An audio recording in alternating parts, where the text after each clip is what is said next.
As we focus on this enormous crisis, and as Russia acts to upend the relative stability of post-World War II order in Europe, I don't think we can take our eyes off one of the other great challenges that I think our country and the world face, and that is the strategic competitor that the Chinese Communist Party of President Xi presents. And I think it is always important. I know I say this always, but I think it is constantly important to always make the point that our beef, particularly when it comes to China, is not with the Chinese people or the Chinese diaspora, but is with the Communist Party, because the failure to do so simply plays into Xi's efforts that are broadcast on all of the Chinese social media platforms that somehow this is an anti-Asia, anti-China effort. We see this not only here. We had a conversation with our Australian counterparts just recently on this same topic. And the truth is, China is unlike any adversary that we faced, I believe, since the Second World War. It's demonstrated not only its ability to try to compete with us on a military basis, but compete with us on an economic basis. Russia, the Soviet Union, military threat, ideological threat, but was never truly an economic threat. And in one area that it is of enormous concern to me is China's competition with us in the technology realm.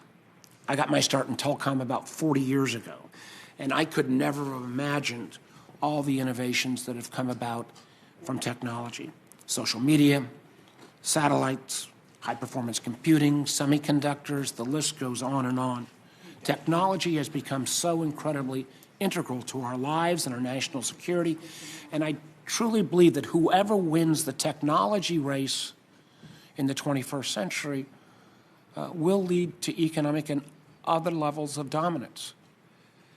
And I think that ability to compete against China, and it will require, frankly, not only the United States, but it will require great working with our allies around the world, is critically important in a clear intelligence and national security threat. And one of the things I think that the administration has done quite well in terms of rallying forces against Russia. And we see China on a daily basis continue to compete in those domains. Truth is, China relying on strategic investment, cyber, and traditional espionage. I think the FBI director has indicated close to $500 billion a year of intellectual property theft. The truth is, China is not trying to have a dual win circumstance. They intend to win and dominate in technology domain after technology domain. And unlike the United States, I believe China will use that power to spread its authoritarian ideas, whether through economic coercion, like the Belt and Road Initiative, or in an area that, again, we've talked with many of you about in terms of infiltrating those critically important technology setting bodies that sometimes have been not viewed with appropriate focus. And it's, again, why I want to thank the ODNI and the CIA and all of you for refocusing your agencies on this critical competition in the technology domain. A rising China and a ruthless Russia, both headed by authoritarian regimes seeking to undermine the cause of democratic governments worldwide, again, are a stark reminder that what we take for granted here in this country, freedom of the press, freedom to vote, a democracy as messy as it is, that order is not guaranteed. It requires conviction, leadership, and sometimes sacrifice, again, as we see that sacrifice play out on a daily basis with the people of Ukraine. And the assessment starts with threats from key state actors, beginning with the People's Republic of China, which remains an unparalleled priority for the intelligence community, and then turns to Russia, Iran, and North Korea. And all four governments have demonstrated the capability and intent to promote their interests in ways that cut against U.S. and allied interests. The PRC is coming ever closer to being a peer competitor in areas of relevance to national security, is pushing to revise global norms and institutions to its advantage, and is challenging the United States in multiple arenas, but particularly economically, militarily, and technologically.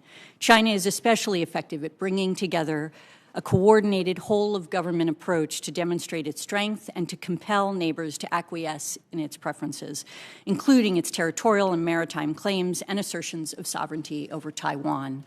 President Xi Jinping is determined to force unification with Taiwan on Beijing's terms, and China would prefer coerced unification that avoids armed conflict, and it has been stepping up diplomatic, economic, and military pressure on the island for years to isolate it and weaken confidence in its leaders. At the same time, Beijing is preparing to use military force if it decides that that is necessary. PRC is also engaged in the largest ever nuclear force expansion and arsenal diversification in its history, is working to match or exceed U.S. capabilities in space, present the broadest, most active, and persistent cyber espionage threat to U.S. government and private sector networks. We don't have a technology committee in the Senate. In many ways, the Intelligence Committee has become the technology committee. I think a lot of the competition going forward, particularly vis-a-vis China, will be around technology. I think we were all surprised at their enormous success in the 5G domain. Again, many of us are working on making sure we make the kind of investments that China's making on semiconductors. Candidly, shutting off semiconductors to Russia will be as effective as any tool on shutting down their military-industrial complex. Director Burns, you have made this a priority, and how do we make sure maybe that across the IC we both monitor and incent policymakers and the balance of the government to make the necessary investments in technology? Well, thanks, Mr. Chairman.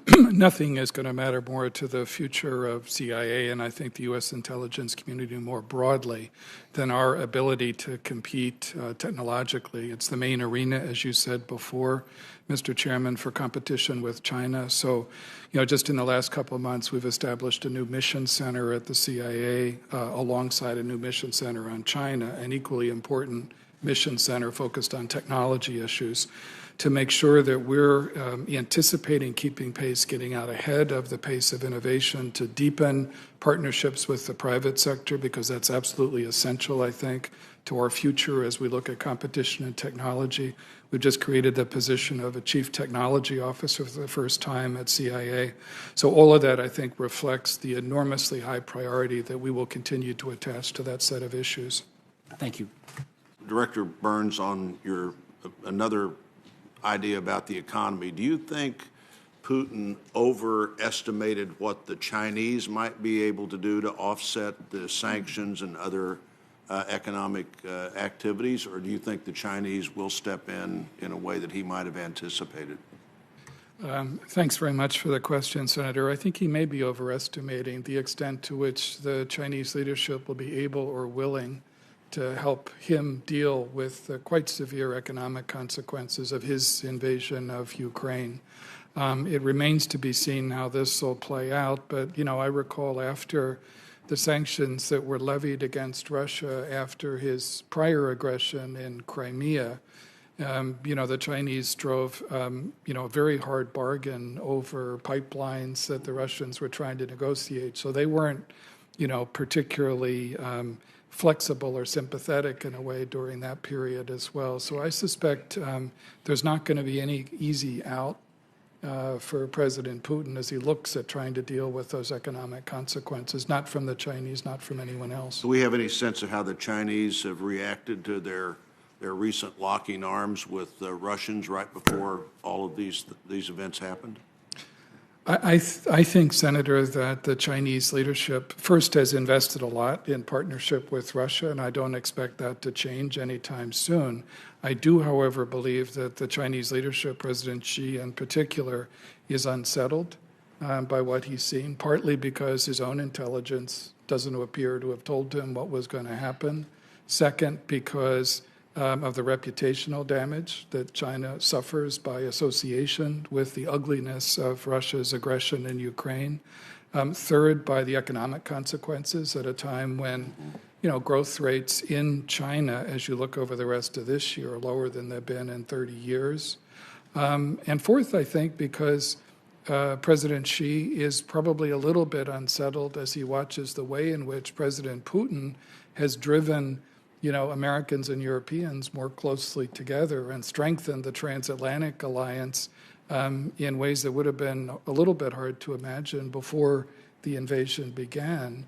I think the Chinese leadership looks at Europe not just as a market, but as a kind of player with whom they can have an independent relationship and try to look for ways in which they can drive wedges between us and our European allies. And what President Putin has so successfully done is to make that much less likely.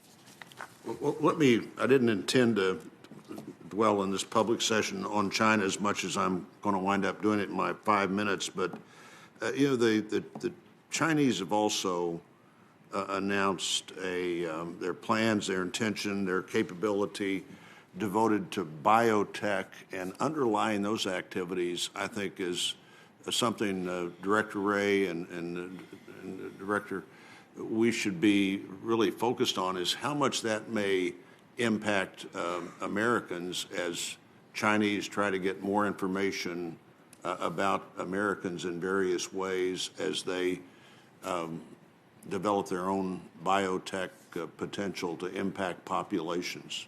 I'll let you start, and then Director Haines, I'll come to you. So certainly the Chinese have shown that they are willing to pursue our personal data at a scale unlike anything anywhere else in the world. They have stolen more of our personal and corporate data than every other nation combined. And then one of the other lessons we saw from the COVID period is their aggressive targeting of COVID research, whether it was vaccines or other forms of medical treatment. And you could almost clock any company's announcement that they were making progress on something almost within days. You could then see Chinese targeting of trying to steal that research. Right. We certainly know they've done that with personal data, financial data. I'm wondering, with their biotech focus, Director Haines, are they going to be, do we need to be now concerned about genetic data in ways that we might not have been at an earlier time?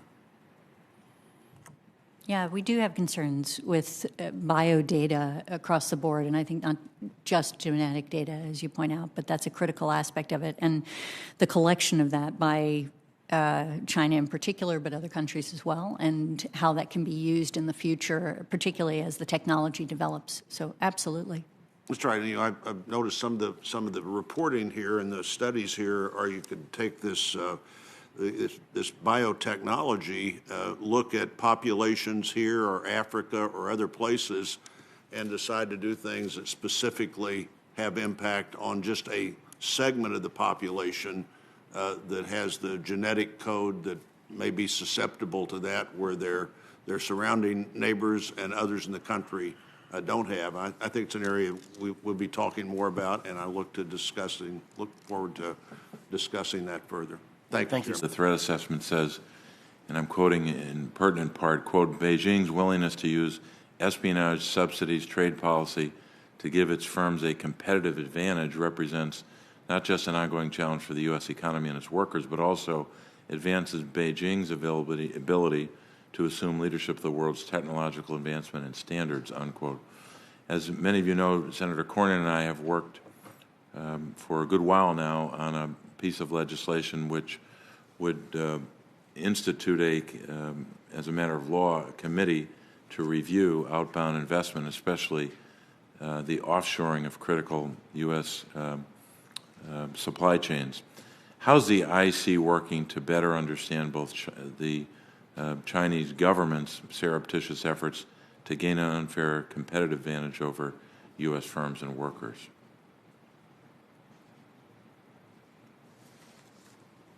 I'll start, and others should weigh in. I mean, I think we are obviously following this very closely, and we recognize that, frankly, Beijing targets U.S. private sector companies in a variety of ways. Cyber is one aspect of it, but it's not the only way in which they do it. And we've observed China targeting company insiders, not just for their access to computer networks, but also because of the opportunity for essentially economic and other espionage in these spaces, and really other individuals that have access to critical technologies, to your point.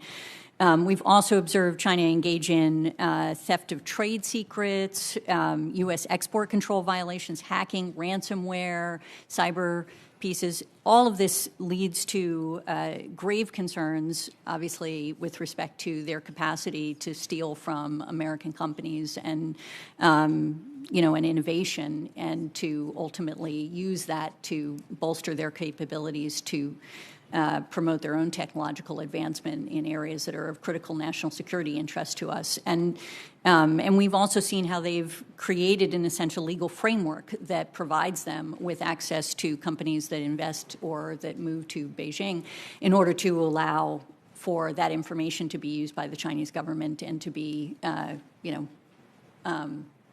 to advance their technological innovation. So let me leave it to others who probably have more.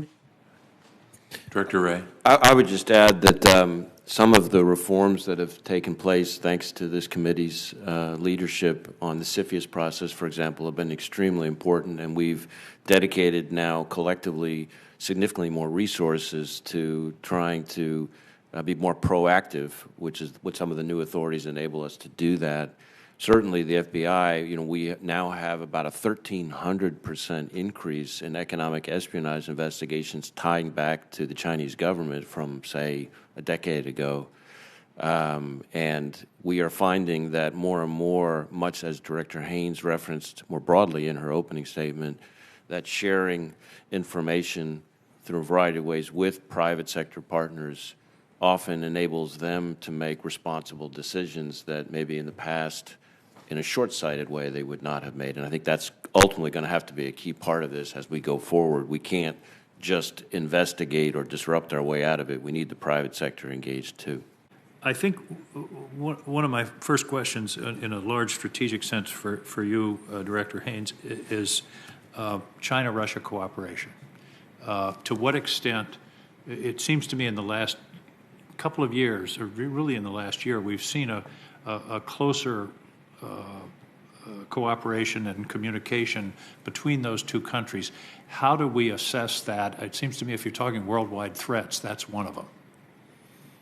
Yeah, absolutely, Senator King. I mean, I think your assessment is our assessment, which is to say that we are seeing them cooperate more, and we anticipate that it will strengthen over the coming years, and it's across a variety of sectors: economic, political, military, and in fact, the announcements that were made during the Olympics sort of, are an indication of how close they're becoming. At the same time, we do see it as not yet at the point where we are, for example, with allies. They have not achieved that kind of level of cooperation, and we anticipate it is unlikely in the next 5 years that they will, in fact, become sort of the way we are an ally with our other NATO members in that context. But others may have things to add to this, I think.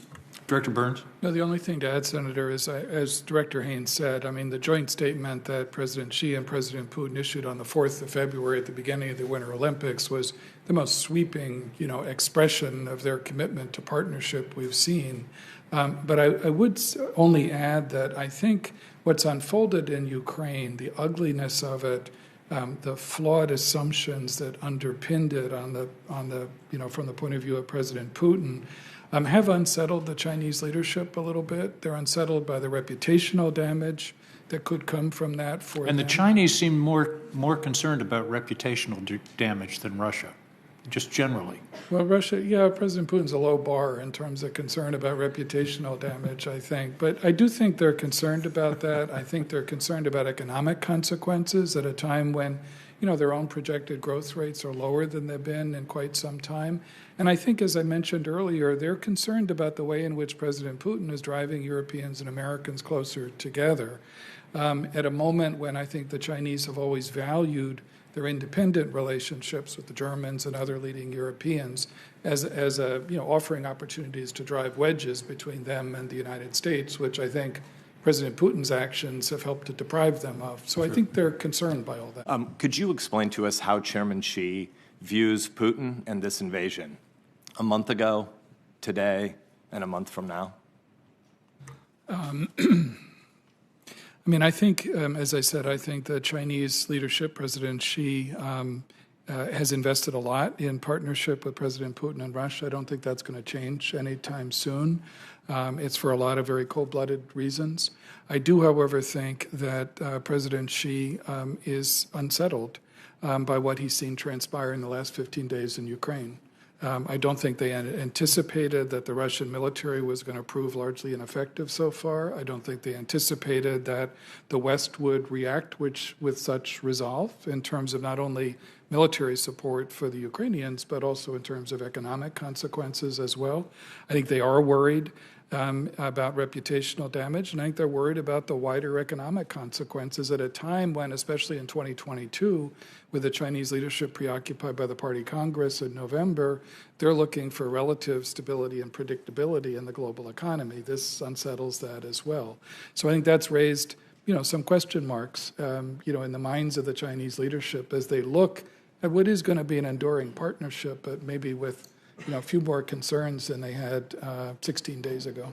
That's helpful. I have heard from multiple foreign ministers and defense ministers and other NATO leaders over the course of the last month that you can't say there are any silver linings to the evil of what Putin is doing and targeting women and children and civilians. There is no moral limit to what the guy will do. But if you made a list a year from now of developments that happened in the world because of this invasion, the horror list is a mile long. But one of the only things on the good side of the ledger is that I think many European leaders are going to get more steely-eyed realist about who Chairman Xi is because the guy greenlit this invasion. Russia has 11 time zones, and they were able to move almost all their troops back from the Far East because Xi wants to see the West destabilized. He wants to see Europe and the U.S. humiliated and embarrassed, and there are a whole bunch of European corporate executives that lust for the 550 million middle-class consumers of the 1.4 billion Chinese. And a lot of European political leaders were willing to provide cover for that and pretend that Xi is a sort of benign figure, and he is not. And the fact that he greenlit this by Putin, I think, is a pretty important development for our allies to get more serious about.